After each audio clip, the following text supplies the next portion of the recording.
Welcome to the Ascend Your Success podcast. Whether you're just starting out or are a veteran looking to grow your business, you're in the right place.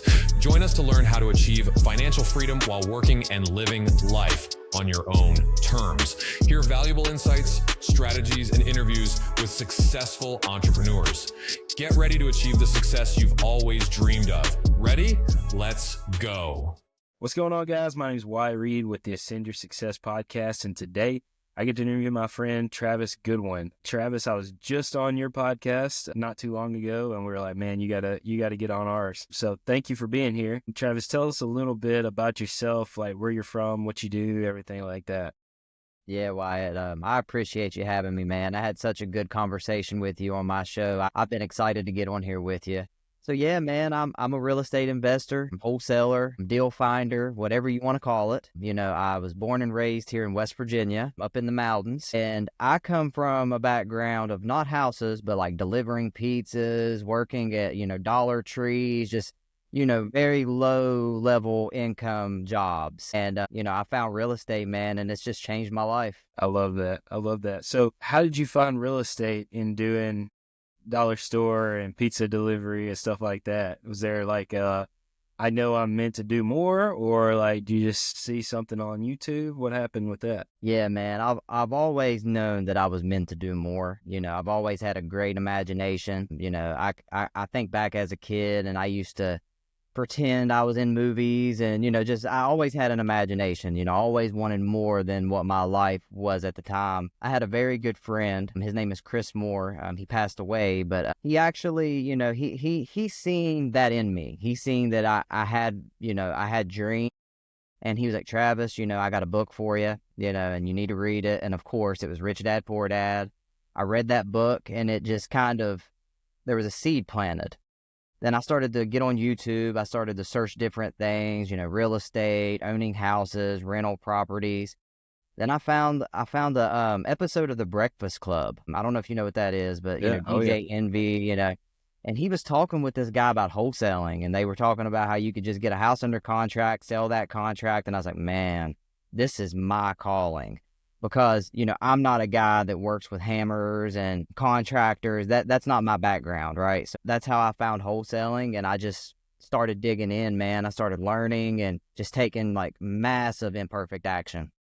I love that, man. I've asked that question probably a million times, and I've never heard The Breakfast Club is where I've got it. I love that. That's awesome. So what did it look like for you when you were looking to do your first deal? Did you go out and you start paying for postcards, or did you just do it the freeway? What does that look like?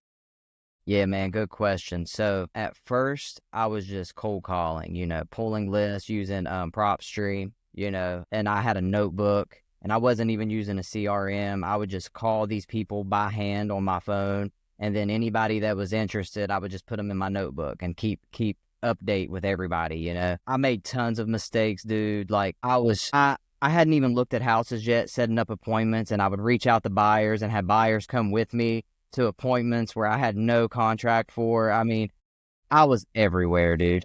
I love it. I think, I'm sure you probably see this too. I joke about it all the time, and I've actually had one of these people like reach out to me and be like, I know you're talking about me, but I get in these groups, these investor groups all the time, and it seems like there are a lot of people that are spinning their wheels, but they're the same people who are posting, what's the best CRM to use, right? And they don't even have their first deal. Like, they're not even doing deals yet. And I'm always like, bro, you don't need a CRM. You don't even got leads coming in. So what do you need a lead manager for if you don't have leads coming in? So I think it's so important to just like get started and find the leads. Like, that's what I tell my guys all the time. Like, I know there are people out there that teach a lot of, or have a lot of fluff content to get them through a couple of months. But I'm like, day one, you need to be like reaching out to wholesalers and realtors and getting leads coming in so we can work on running numbers together, and you can learn how to do this. Like, we'll worry about the logo and the company name later. Let's get a deal. And so I think that's so important, man. So you done your first deal. What does your first deal look like? So what ended up happening was I told you that I brought a buyer over and I had no contract, right? I was lost. So these buyers ended up saying, Travis, like they were a big flip company. Like I wasn't out here just bringing any buyer over. Like these were people that I didn't have a relationship with, but I had been communicating with, right? Almost like a reverse wholesaling strategy is what I was trying to do, I guess. But they were like, Travis, we see you're out here really working. You're getting tons of leads, but you don't know what you're doing. So why don't you come work with us for a little bit? We need an acquisition manager. Why don't you come work with us and you can just kind of learn the game? So my first contract was actually as an acquisition manager. It wasn't me out here wholesaling or getting contracts. So that's how that happened. Like I worked with them for like 6 months to a year. I can't really remember the exact date now. This was years ago. But I learned everything from them. Like, I learned what to look for. I learned what not to do and look for. And I just learned how to get contracts and how to talk to people more. So I learned a lot from experience. The first contract I got with them was one of their leads. Literally, I showed up there and the person was just ready. It was just a lay down. Like it was the easiest deal I possibly could have got. But, you got to think about it took me 6 months by myself before I got to that point, so I was out here for 6 months running around reckless, just talking to as many people as I could. My first actual wholesale deal though, like my first assignment of contract was weird, man. COVID happened. And when COVID happened, my business with them kind of faded away because, everything was coming to a stop. So I went to run like online ads. I did a course with Chris Chico. It was Facebook ads. And I ran a nationwide campaign. I was getting leads everywhere, dude. I probably got 80 leads. And I was like, man, I spent like $800. And I was like, what am I supposed to be doing? Like, none of these leads, I don't know any of these places. But one lead, man, just kept messaging me. And they were like, are you wanting to do this? Are you wanting to do this? And it was in an area in Ohio. Never been there. There was only 1,000 people in this place, And I was like, man, this person's really motivated. It was a mobile home, manufactured home. And I was like, well, let me reach out to somebody in the area. So I was on Facebook groups searching. I found one guy. He was about 40 minutes away from this place. And he was like, hey, I've never been there. I don't know much about it, but I mean, it's a pretty cheap price. We might be able to do something with it. So I ended up JVing with him. We ended up doing like a $10,000 deal and we split it 50-50. And that kind of started my wholesale assignment career, awesome. That's awesome. I have a very similar story in which like I brought one of the guys that I knew that I come up with in a mentorship program. And I got my first, I already had my first deal. This was my second deal, but this was like a hoarder house in the middle of Huntsville, Alabama, which, I don't know if you know much about Alabama, but Huntsville is like a booming market. And this was back in like 2019, 2020, where everything was going $30,000 over asking price. Dude, I walked up to that house and I smelt it from the road. It was a hoarder house. There was trash up to my chest all the way through. The lady had put a rope up on the door frame so she could pull herself up she was living in the trash. And I was like, I called my buddy. I was like, I'm not going in here, number one. And number two, like, I don't know what to tell her. And I don't think I can do it. He pulled up and this dude in Sperry's and shorts just jumped straight off into that trash and just pulled himself up in there and walked through. And I was like, okay, I guess this is what I'm going to have to do. And he offered her $500 for it. Like pretty much to pay the taxes off. And she didn't do it. And like maybe less than a month later, she said the city was coming after her. She called me back. City's coming after her. She's like, if you can do $750, I'll do it. And I was like, oh my, I was at my job back then. And I was like, hey, I'm getting sick. I got to go. I'll holler at you later. And we done it. And it was my first wholesale deal. And I think I threw it on Craigslist. I went back the next day to work, went to the bathroom, threw it on Craigslist, and it was gone within 5 minutes. And I put it up for like $5,000. So stupid. Like, should have put it up for like 20, but it happens. Should have kept it is what I should have done. But yeah, man, it's crazy. Some of these wholesale deals, man, are so crazy. We had to pick that lady up and take her to the title company. She was wild, man. I didn't always want to be when I first started, I didn't want to be a wholesaler until Yeah. I figured out, well, you don't have to be a wholesaler to wholesale. Like, you can be a well-rounded investor and do different strategies that make sense, you know? Yeah. So you don't know what you don't know, but man, I love that. So what is it, fast forward, what does it look like now? What are you doing differently now? How have you kind of evolved that? Good question. So I don't really assign anymore, like assignments. I will if it makes sense, or if the profit's just not very good on the back end, you know. But what I'm doing now, man, is I'm doing a lot of JV partnerships with buyers. Like, I have private money available, and I can close on something myself if I cherry pick it and I want to.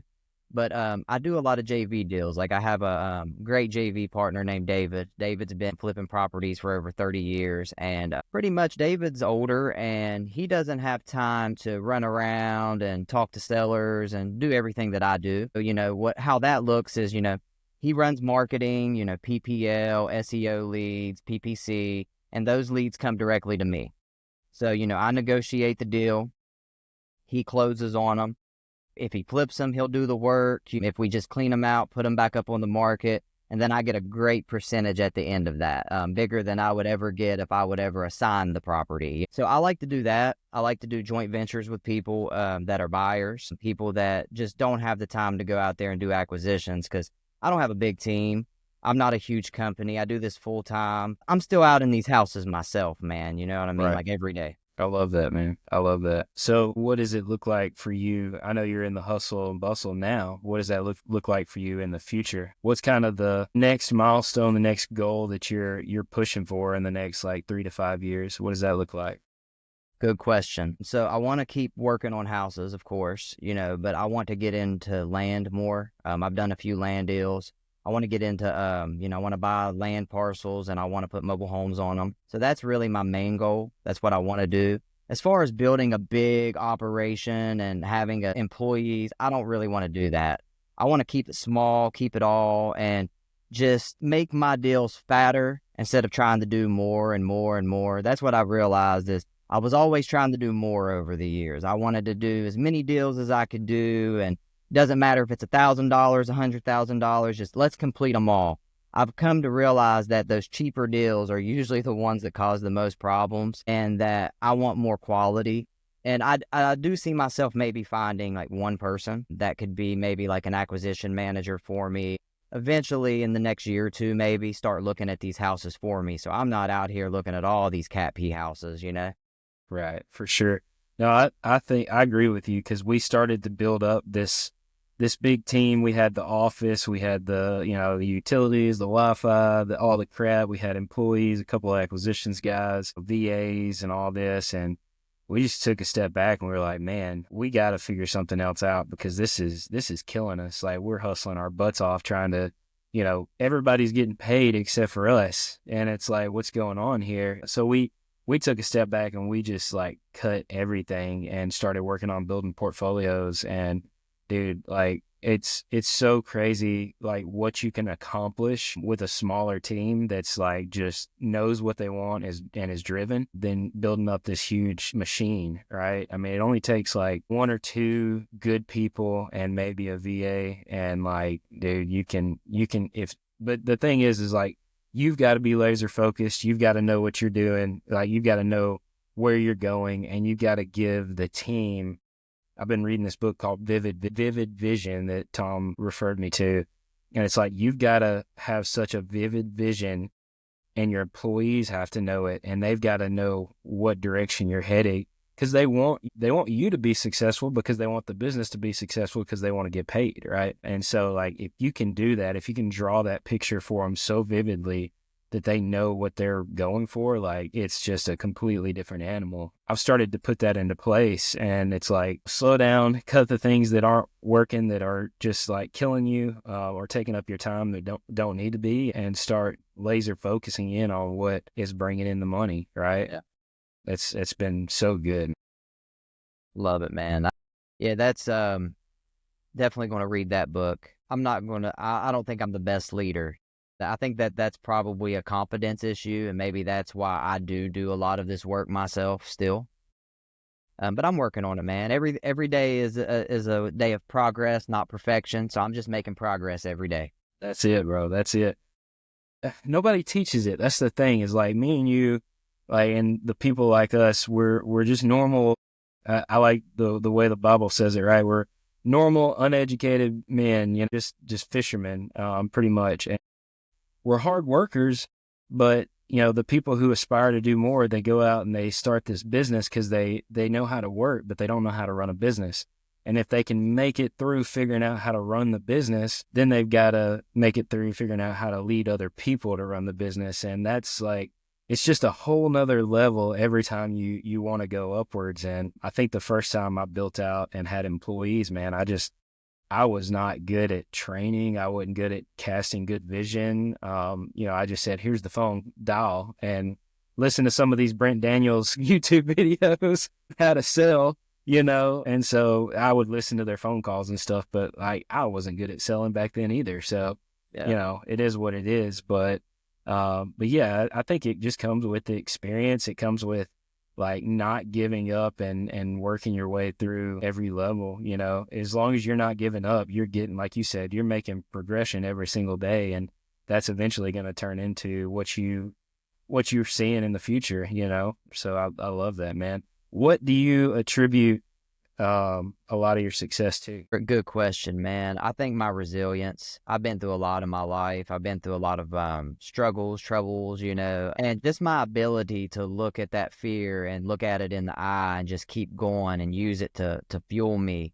I believe that that's my biggest strength, man. And also all the people I'm around. That's the biggest thing too, without my JV partners, without the guys in the flip company when I first started, I don't believe I would be as far as I am. And I contribute a lot of my success to working with others. I'm not one of these guys that's out here trying to do it all on an island by myself. I understand that, hey, when a storm comes, like, I can't get the food, get the shelter, and do everything that I need to do on this island, right? Like, I need people to help me. So, yeah, man, my resilience and the people around me. Dude, it's so important, like having people around you. I made a Facebook post the other day about just what's stopping you from doing your first deal, and one of the guys that I've actually been talking to about joining our program, he was like, just the fear of failure. And dude, the amount of people who commented on it and was like, especially coming from our group, it was really interesting. But it's just like, fear's a part of it, man. Like, you can't let that stop you, because like, my fear is that I'm going to be like, your fear should be that you're in that same place when you're 70 and you're like, crap, I wish I would have done something with my life. Right. That's what scared me anyways. Which I know not everybody's the same, but it's terrifying. And like, when I was in the factories, when I was working in the factories, I seen men that were 60, 70 years old, especially going through COVID. They lost their entire retirement, going through COVID. It was a huge shock to me. And like, some of the men that I looked up to who were mentoring me, like, really pushed me into real estate because I seen what was happening to them. And I'm like, there's no way that I'm going to be doing this for the rest of my life, So that's super important to make sure, you're not letting fear stop you. There's health in having a little bit of fear, I think, because that you're doing something that's uncomfortable, but you can't let it stop you. And you got to have the right people around you to encourage and sharpen you and not discourage you. I always say this when I say the sharpening conversation is like, when iron sharpens iron, people will water that down, because when iron sharpens iron, there's heat, there's friction, there's metal shavings falling off. Like, it's not a pleasant thing sometimes. So we got to set our pride to the side and be able to receive feedback and change, make those changes and be encouraged by that.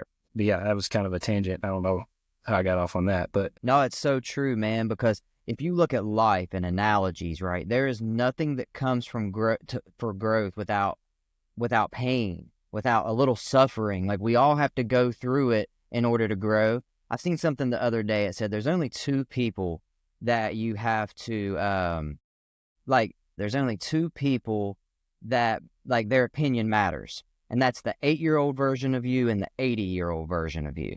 So just think about that when you're facing that fear. Like, you got to make your 8-year-old you proud, and you got to make that 80-year-old you proud. You don't want to think back on the last decades of your life and say you never went for it because you're afraid. Yeah, I love it, man. Well, man, we're coming up on time. How can people reach out to you? How can they talk to you? How can they JV with you? What can they do? Yeah, man. I appreciate you having me on here, man. You guys can call me, text me, 304-444-6744. Anytime, send me a text. And you can also find me on Facebook at Travis Goodwin, or YouTube at Travis Goodwin WV. Love it, WV man. is in West Virginia. Love it. Love it. Well, dude, thank you so much for coming on. Thank you for having me on your podcast. And, man, I look forward to doing some more stuff with you for sure. Yes, sir, man. Let's get out here and let's change the world. Let's do it. Hey, guys, if you heard something that you liked and you're like, man, I'd love to be a part of what these guys have going on, I'd love to do what they're doing as well, go to ascendyoursuccess.com and fill out a form. And I talk to everybody that fills out a form personally, and I'd love to be able to help you. But whether you're in or you're out, we'll see you on the next one.